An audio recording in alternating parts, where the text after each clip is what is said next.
அனைவருக்கும் மதிய வணக்கம்.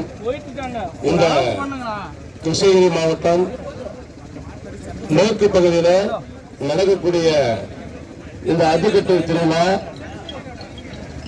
உலக பாரம்பரிய ஒரு விளையாட்டான இந்த அத்திக்கட்டு திருவிழா. இந்த திருவிழா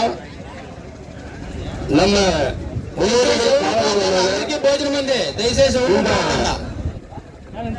அத்திகரம் திருவிழாவை சீரும் சிறப்புமாக இதுவரைக்கும் எல்லா ஸ்டேட்லயும் நடக்குது.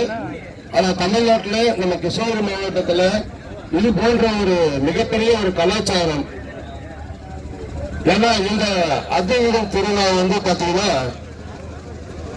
நம்ம ஊர்ல எத்தனையோ பெரியவர்கள் வந்து இந்த விழாவை வந்து வழிமுறையா நடத்திட்டு வராங்க. ஆனா இந்த விழா வந்து இந்த விழா ஒண்ணுதான் ஒரு ஜாதி மதம் எதுவுமே பார்க்காம நம்ம எல்லாம் ஒரு கூட்டு குடும்பமா இதனால் வரைக்கும் இந்த விழாவை இந்த காலை மாணவர்களும் இந்த விவசாய பெருமக்களையும் பாதுகாத்து இது வரைக்கும் இந்த அத்திகரம் திருவிழா சிறப்பாக நடைபெற்று வருகிறது. அதே போல இந்த கிருஷ்ணகிரி மாவட்ட மஞ்சள் சங்கத்தின் சார்பாகவும் மற்றும் இந்த கிருஷ்ணகிரி சார்ந்த அனைத்து நாட்டின் உரிமையாளர் சார்பாகவும் நமது 5 மாவட்ட பொறுப்பாளர்கள் சார்பாகவும் நான் கோரிக்கை நன்றியை தெரிவிச்சுக்கிறேன்.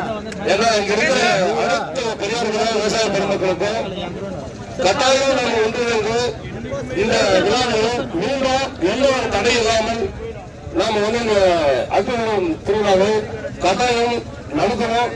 அதுக்கு எந்த விதமான ஆட்சேபனை தெரிவிக்காம இந்த விழாவுக்கு அனைத்து ஏற்பாடுகளும் செய்த நம்ம அத்திக்கட்டு பொறுப்பாளர்கள் அனைவருக்கும் நன்றி சொல்லி விடைபெறுகிறேன். நன்றி, வணக்கம். அது மட்டும் இல்லாமல் வீட்டுக்கு ஒரு மரம் அதில் காளைகளை கட்டி வரப்போம் என்று சொல்லி நன்றி சொல்லி விடைபெறுகிறேன். நன்றி, வணக்கம். இப்ப செல்வண்ணா அவர்களுக்கு